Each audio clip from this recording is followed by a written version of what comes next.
Hello, and welcome to Conscious and Curly, a place for the human experience. I'm your host, Angelica, and welcome to another episode. I'm gonna take a sip and cheers to that. It's been a while since I have been able to record. There have been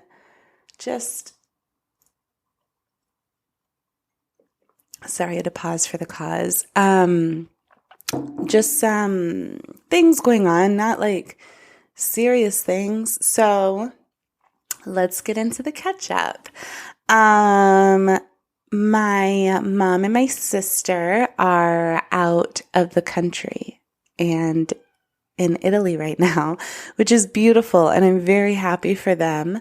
And it's going to be an amazing bonding experience, them being together and traveling the country alone together.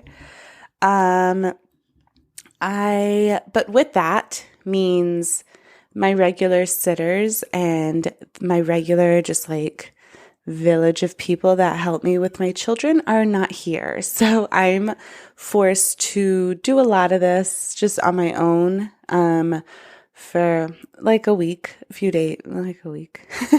And that has just been challenging as far as like trying to do this podcast too, which really makes me realize and be super grateful to them and to the fact that I have a village that helps me so that I can like pursue endeavors or have some type of like dreams of my own and ambitions of my own to do. So I'm super grateful for that. I also just have been having problems with my laptop. If you follow me on Instagram, I made a comment about it. If you would like to help your girl out with a new laptop fund, needing to get a new laptop, working on that. In the time being, I just got to work with what I got. And unfortunately, it has caused a delay in time on top of just not having the capacity, availability. That's a little bit of the catch up. Let me think of what else has been going on. Not much. I am in so this recent full moon that passed was in Virgo, and which is like pretty emotional. Virgos aren't really emotional. It's more so like trying to prepare and see where you are in terms of like the year going forward and kind of taking time to cut things or pieces out that don't fit in alignment and that aren't going to move forward with you through the rest of the year. And then we went into a new moon, which is in Libra, which is emotional. And that new moon kind of called us. I don't know if you felt it. I definitely felt it, to like look on, kind of reflect on our relationships, see what's serving you, what isn't.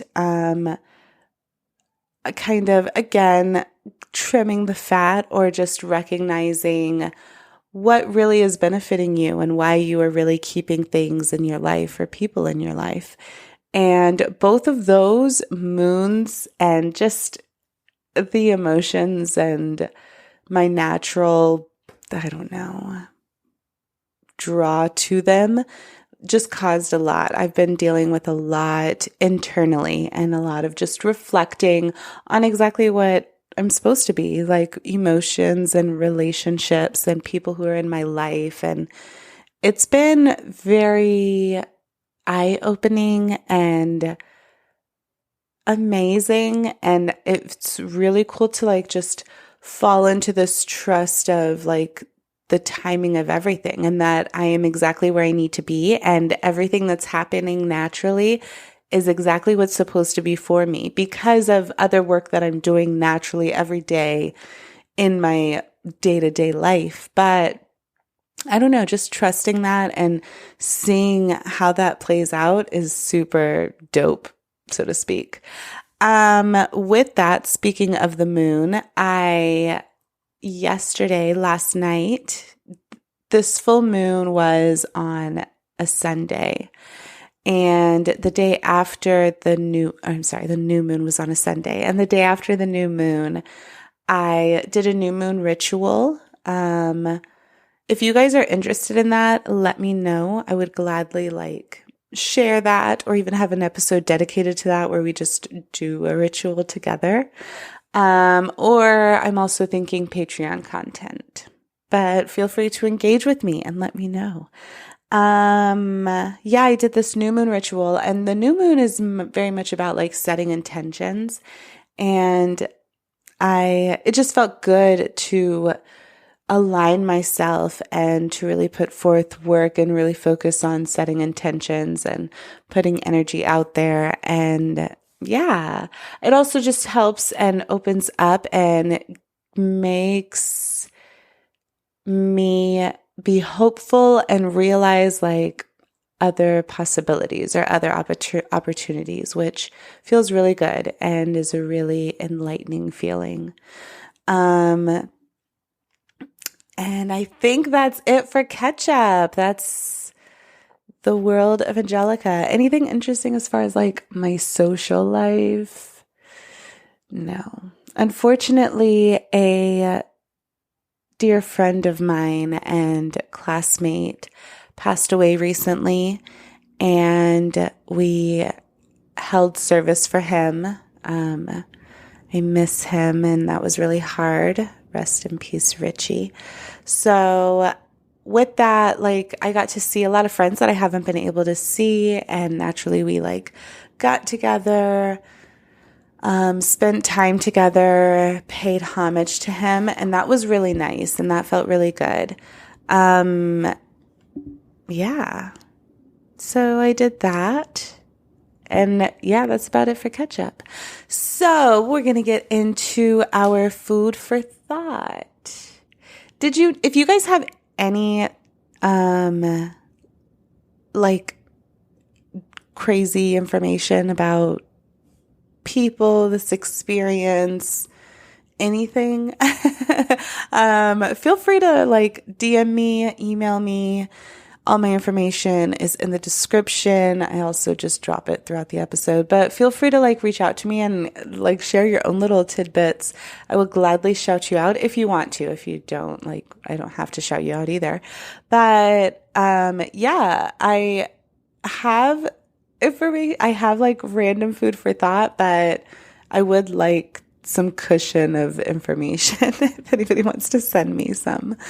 So for today's food for thought, did you know that your fingers pruning is not your fingers pruning in water is not, absorption. It's not caused by absorption. Are you absorbing the water? According to sunnyskies.com, that's your body shifting to better grab things underwater. It's a nerve response and has nothing to do with water absorption changing the skin. If there's sufficient nerve damage in your fingers or hands, pruning won't happen. And I just thought that was interesting to know. And I also did that because we have this Little Mermaid thing coming, not little thing, this Little Mermaid amazing movie coming out. So yeah, just thought that'd be some fun information. So now we can go ahead and get into our topic. And this topic, if you are reading or saw beforehand, is something that I just wanted to really discuss because I notice in society how cancel culture is so prevalent, and not only in celebrity world, I mean even with friends. So before we dive into the topic, let's get into what cancel culture is. Now, according to Merriam-Webster, cancel culture is the practice or tendency of engaging in mass canceling as a way of expressing disapproval and exerting social pressure. And another fun fact, while I was looking up cancel culture, supposedly it was coined by Black Twitter back in like 2012. So shout out Black people. But back to what I was saying, I feel like we as a society are very quick to cancel people, or like I said, even our friends or dead relationships, just off of an opinion of somebody's, or somebody speaking out of lack of education or lack of their own research, or simply just because what they're saying doesn't fit into the box that we had put them in before.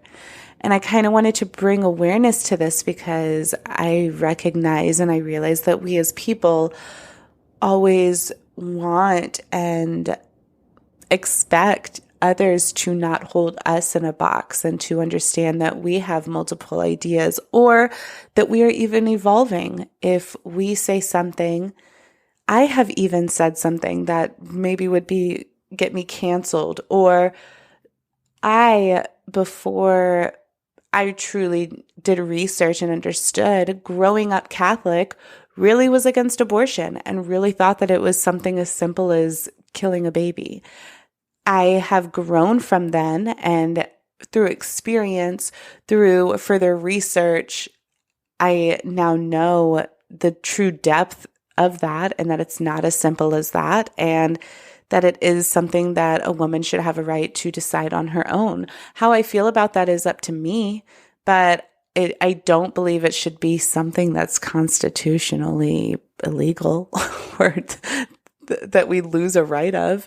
But that is something that my 14-year-old self would look at me, my future self, saying this and be shocked and be so surprised to see how I've evolved to this. But the point is that we do evolve, and we all have said things or stood in opinions or stood for things that we maybe don't always agree with or aren't true to like who we really are. It could have been influenced. It could have been something that we were just taught, that just traditionally we were known to believe. And I guess invite you to like apply this same mentality to celebrities. And I want to, with that, introduce like the title says, redemption culture. Instead of like focusing on what somebody did wrong, like I think we should try to focus on how they respond when they're called out, and what they do to better the situation, or if they try to better the situation.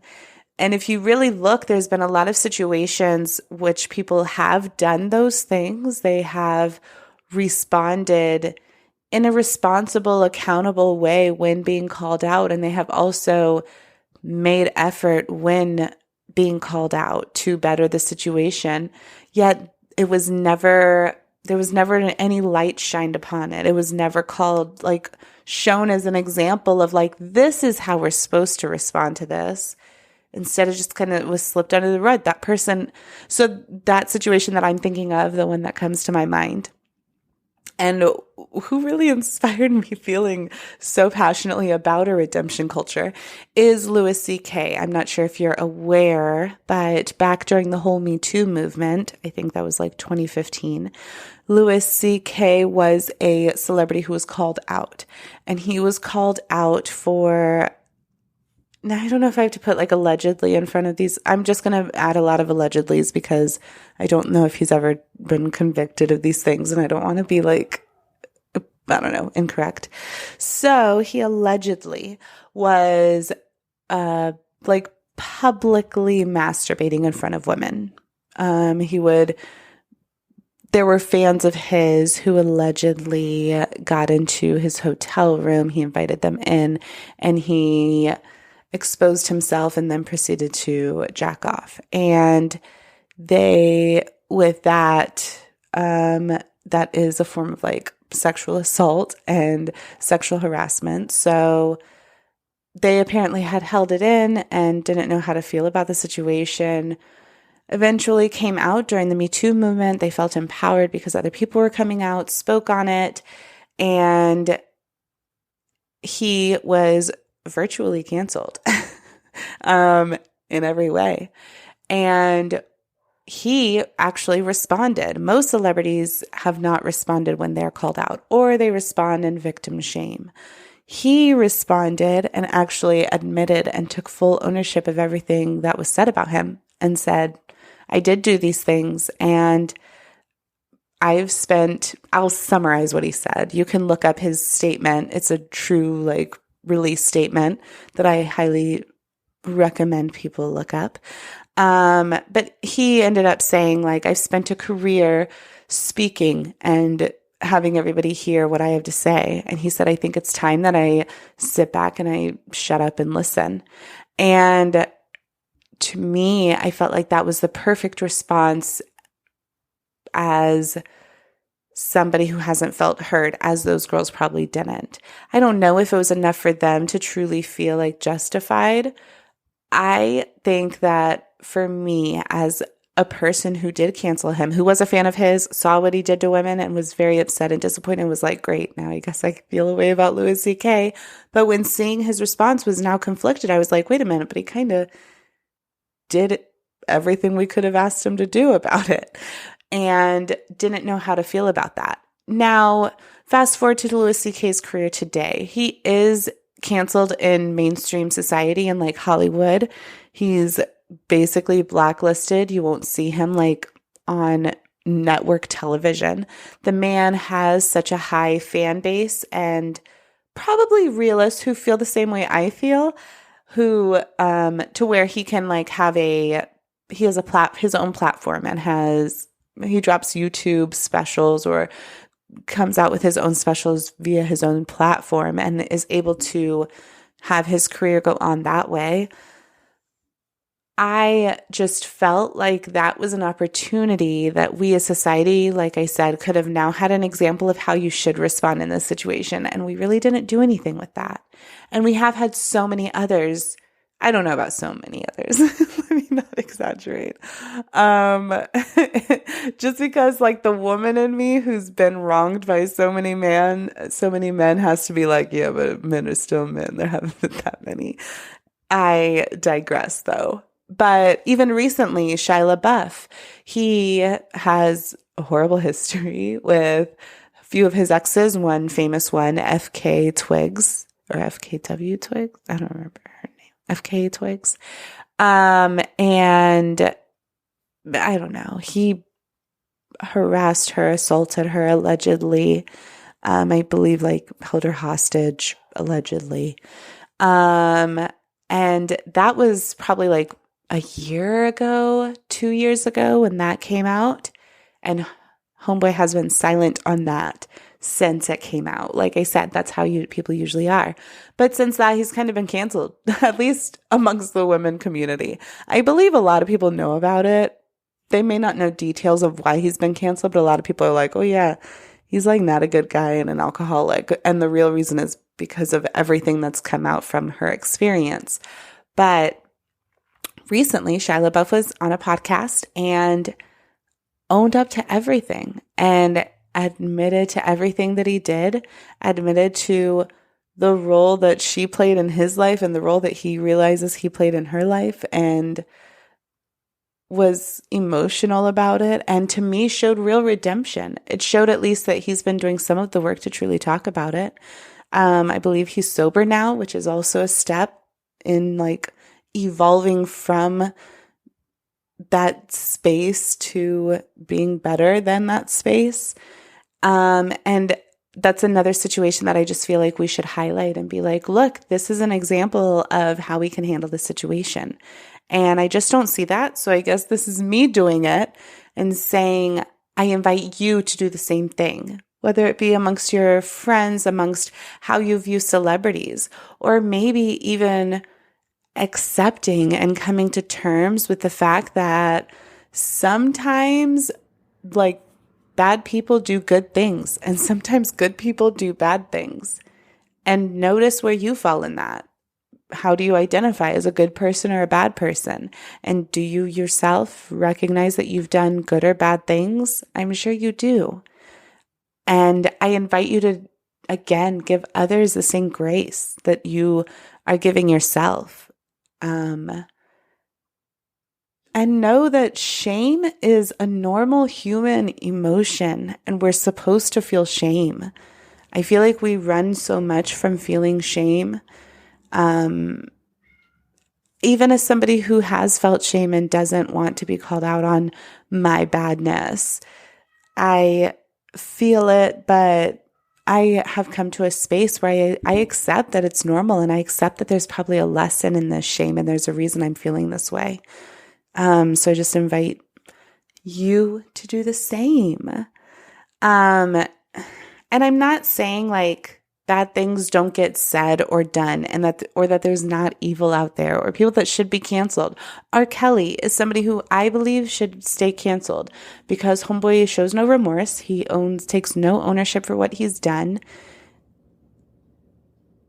And yeah, he's not doing anything to truly like evolve himself or change from this space.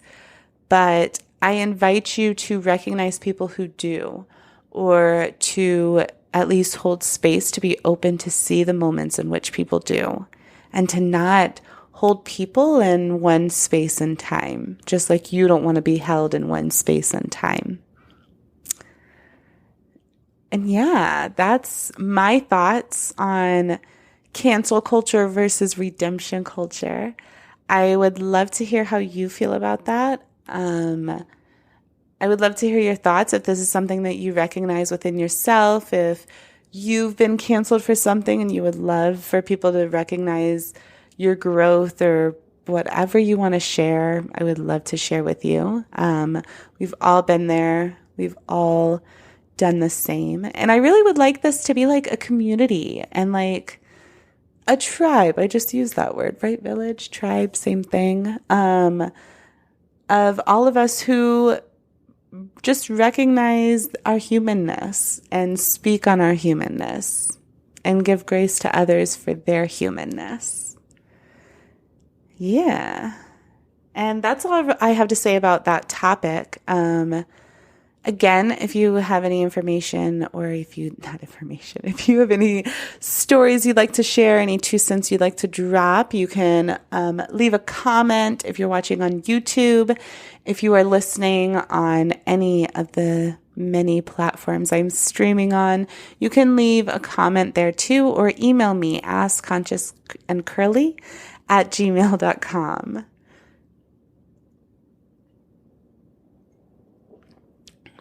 Okay, let's get into this next segment, which is Anonymously Kinky. And I did have a couple questions. I've been dropping the Anonymously Kinky link to ask a question in my Instagram stories. It's an NGL link for that app through Instagram. If you guys like this way, let me know. If you'd rather just write in, DM me or email me, let me know that as well. I'm really trying to see what way works best for you guys. I do get a lot of questions, but I get a lot of personal questions that way, and I don't want that. I want y'all to ask just like general or even questions about your experience. I mean, not like I don't want to answer. I do want to answer questions about myself, but I feel like it's more so I have a higher female audience than a male audience, but the questions that I get are from, I can tell that's men asking for their own personal satisfaction. And I know it's not going to help my majority female audience to hear shit about what I like or how, whatever. So let me know how you'd like to ask the question or how you feel comfortable dropping your anonymously kinky questions. In the meantime, I'm still going to drop the NGL link because it is working and I am getting more questions than not. So yeah, let's get into it. First question. Is it possible to simultaneously orgasm with your partner? And if so, how were your experiences with that? It is absolutely possible. As far as like getting there or having that come to fruition, the only thing that I can think of to recommend to do that, like the only trick, I guess, to have that happen would be Tantra. That's really the only way you can get most connected with your partner to where you guys could be that in sync and that harmonious to orgasm together. Other than that, it's really just luck of the draw, or I like to like edge myself, which is coming to the edge of orgasm, but not orgasming. So I like holding off on orgasming and waiting specifically for my partner to orgasm. That also takes a shit ton of control, like mental control, being able to endure lots. I think it has a lot to do with just how mental a sexual experience is for me. But that is another way to orgasm with your partner. If you're able to control your orgasm that way, you can get your orgasm right there, kind of hold it, and when your person is ready or partner is ready, you guys can orgasm together. Second part of that question, and if so, how were my experiences with that? Amazing. I guess I just told you the main way that happens. Another way that happens is just like luck of the draw, or just like a super strong connection, like I said, and it just naturally happens together. Question number 2. There are different types of orgasms. These are a lot of orgasm questions. Y'all were feeling something. There are different types of orgasms. What's your favorite? So this person is right. There are different types of orgasms. I decided to look up and truly list how, like, the different ones there are. There are 11. I knew of like 5, but there are 11. So let me break it down for you. There is the regular, and this is for females specifically. So there's the standard clitoral orgasm. There's a G-spot orgasm. There is a blended orgasm, which happens when more than one erogenous zone is being stimulated. There is anal orgasm, deep vaginal erogenous zone orgasm, squirting orgasm, cervical orgasm, nipple orgasm, exercise or coregasm, sleep orgasm, and multiple orgasms. My favorite is blended. That is the main way that I orgasm, and multiple, always. Yes, please. I've always wanted, or I have experienced one time when I was pregnant, a nipple orgasm, and that was pretty amazing. But that was, again, just with all the hormones going through my body and how hypersensitive I was then. And yeah, that is our Anonymously Kinky. Again, if you have an Anonymously Kinky question, keep an eye and follow me on Instagram at conscious_curly. I will be dropping that link in my story when I'm ready for your questions. And our final topic is questions. And this week I don't have any. So if you have any questions about life, love, any part of this experience, you can email me, askconsciousandcurly, all spelled out, at gmail.com. And until then, that concludes another episode. I'll see you guys next time. You guys be safe out there and have a great week. Bye.